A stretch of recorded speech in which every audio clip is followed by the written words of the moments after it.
Nangarap makabingit ng isang mayamang katulad ng anak ko. Shut up! What did you say? I said shut up! Huwag mo papasasin ang babae mahal ko!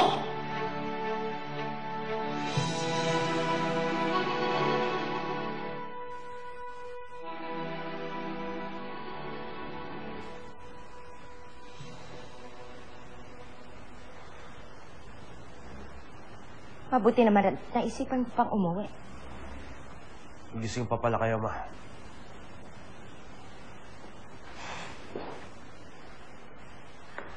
I didn't like what you did to me at the park earlier. Pinahiya mo ako sa mga bisita ko! Nahawa ka na rin ba dun sa babaeng yun, ha? Nawalan ka na rin ng boto? I'm sorry for what happened at the party, Ma. Pero pinagtanggol ko lang naman si Rosalinda. At ano nakita mo dun sa babaeng yun? Hindi kayo bagay! Magkaibang mundo nyo!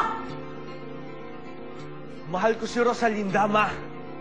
Hindi mo mahal si Rosalinda. Ako lang ang magsasabi sa'yo kung sino ang dapat mong mahalin. At ngayon pala, pinagsasabihan na kita, Fernando Jose del Castillo Altamirano.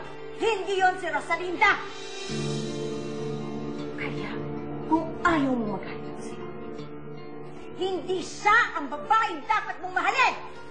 Mahal kita, Ma. Alam mo yun. Mahal na mahal. Kaya kung pwede, sana huwag mo akong papipiliin sa inyo ni Rosalinda.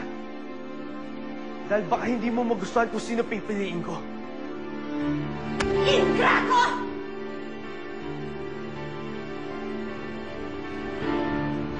Pag sinumay mo ko, tatanggalan kita ng mana.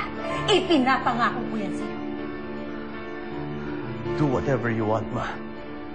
Kung saan ka masaya, by all means, do it! Huwag mo lang sasabihin ang puso ko kung sino dapat kong mahalin.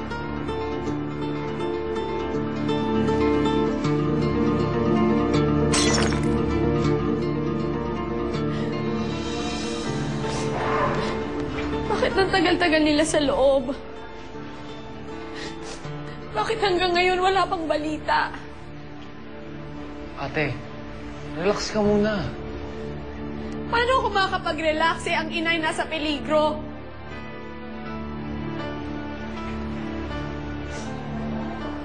Kayo po ba ang pamilya ni Dolores Perez? Kami nga, no? Kamusta asawa ko? Ligtas na ho ba ang inay? Ako po ang cardiologist na tumingin sa asawa niyo. May bumara sa puso ng iyong ina. Bakit hindi niyo operahan? Dapat kayo maganda ng malaking halaga para maisagawa ka agad ang procedure. Magkano ho ba ang kailangan, Dok? Baka kalahating milyong piso ang halaga na kailangan sa operasyon. Patakaran kasi ng ospital na ito na kailangan magdang payment mo na kayo ng 100,000 piso. 100,000 piso?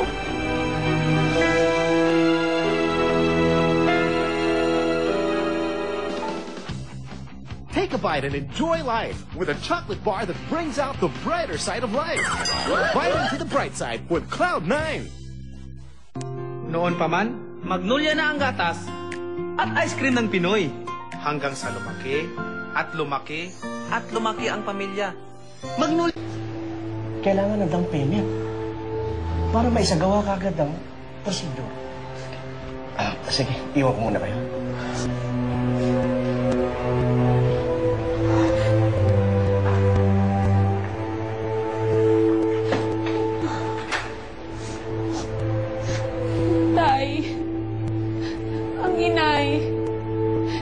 Paano na ang inay? Mare, maganda na ba ako? Naman, no? Saan ka ba pupunta? Ano ako? Tayo. Aalis tayo. Iinom tayo. Ha? Ba't naman biglang gusto mong uminom? Ay, nako. Naiinis ako kay Rosalinda eh. Pero mo, sila na pala ni Fernando sa hindi ko man lang alam. Hindi ko alam kung anong nagustuhan ni Fernando sa doon sa babae yun eh. Di hamak naman mas maganda ako doon, di ba?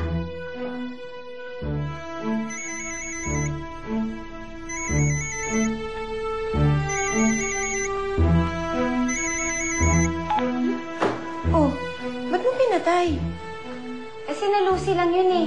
Pauuwiin lang ako ni inay. Natuturete na ako sa bahay. Tara na, alis na tayo. Ate, hindi ko talaga siya makonta. Apatay yata yung cell niya. Hindi pa niya alam ang nangyari kay inay.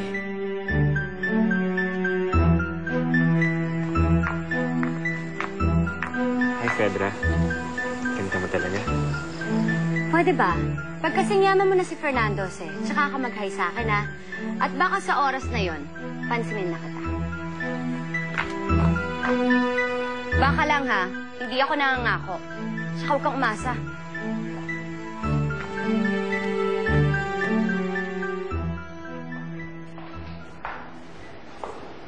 Ligtas na si Warden Santos. Mabuti na lang at nadala mo at naagapan siya. Pero nagtataka pa rin ako, bakit andoon ka sa lugar? Nagkataon lang po na napadaan ako.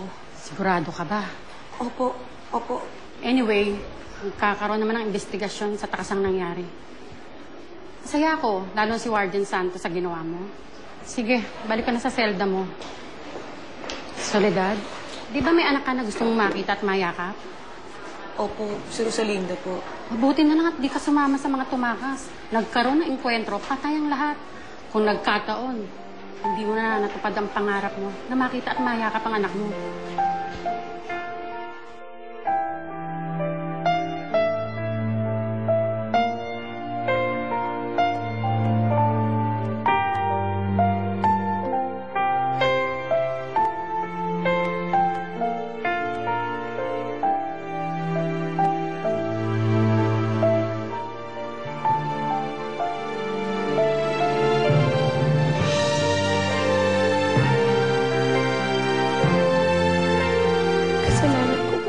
Inatake si inay.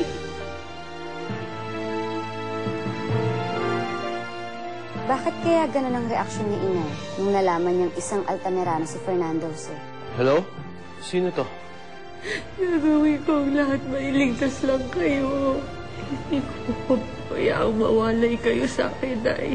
May pasingin contest ang barangay. May premyo ho ba? Oo, 10,000 pesos. Ako na magdudonate ng puso. Di balik ako na mamatay, Dok. Huwag lang ang asawa ko. Hintayin niyo ako, Nay. Padating na ako. Gagaling na kayo, Nay. Patawarin mo ako. Pasawa ko. Hindi ko hawak ang buhay ko.